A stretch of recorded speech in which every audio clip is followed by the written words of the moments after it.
I'm Rachele. I come from Italy and I'm a prima ballerina with Les Grands Ballets Canadiens. I love Christmas because I love buying presents for other people and because I know I will go home to Italy soon and see my family. I'm very, very lucky. I've danced really in many, many countries: Korea, Japan, Arabia, France, Spain, I think almost everywhere. I danced in Russia, I danced in everywhere, Canada, America, White Russia, everywhere. What I love about Canada, I love that it reminds me a lot of Europe. There is a really good European vibe, a little more like easygoing compared like for me, like America, let's say. So yeah, that's what I love about Canada. I started dancing, I was 4 years old.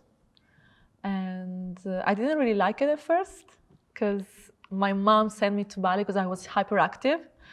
And then by the age of 5, I saw a performance on the TV, Swan Lake, and then I was like, Mom, this was what I'm gonna do for a living. My daily routine. So I have breakfast, which is my favorite meal of the day. And I like to take my time, watch the news or read some news. And then I go to the ballet and I like to get there an hour before so I can warm up, drink my coffee before the class. Then I have 1 hour and a half class training to warm up before the rehearsal. Then we have like 5 hours a day, 5.5 hours a day of rehearsal, 1 hour of lunch break. If I finish early and I don't work too many rehearsals, I go to the gym sometimes. And otherwise, it's normal routine. Then I go home, supermarket, cook something, and then Netflix.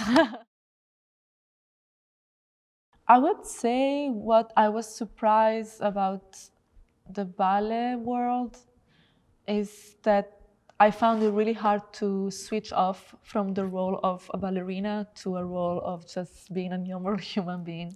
Because I always think dancers were a little bit not normal. So I found it very interesting how much ballet could affect my actual everyday life, more than I thought.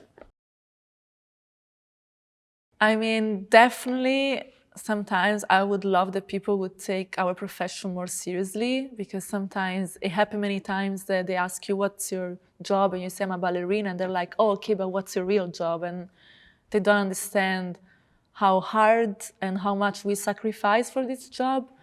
So I wish sometimes people would understand that it's not only what you see on stage, those beautiful 10 minutes. There is a lot behind this 1 hour on stage. There is pain, there is like rehearsal, there is emotions. It's a very, very hard world. And I wish people could understand a little more about this, that it's not only fun. We're lucky to do what we love, but it's not only, oh, that's so pretty and cute, a ballerina. It's a lot behind that. So yeah, that's probably what I wish. For me, the definition of happiness is when I'm with my loved ones, when I'm with my family, and when I see they're happy, I'm happy. And yeah, that's for me. Simple stuff. Oh, I would definitely say my mom, my mother. She still is. She's a very, very strong woman. And I think was like my rock, and like she always really helped me to get through really hard times. Even though she's at the other side of the ocean, she's always very supportive, and so she's definitely my, how you say, inspiration, yeah. Yeah, I think I'm not going to say anything new because it's always about just believe in yourself. But I know it's very courageous being an artist because you never know what the result can be. So what I think is my advice is, it doesn't matter, don't think about what the result will be, just start and do what makes you feel good and happy. And eventually something will come out. Maybe it's not what you wanted, but something will come out of it, and it will always be something that gives you life. So just, I know the second you doubt yourself, it's not gonna work. So just, I think, believe in it and something will happen. When you're an artist, that's what you do, because you never know what's going to happen, you know, but you have to enjoy the journey, not only what happens at the end. So yeah. It's not easy to be an artist.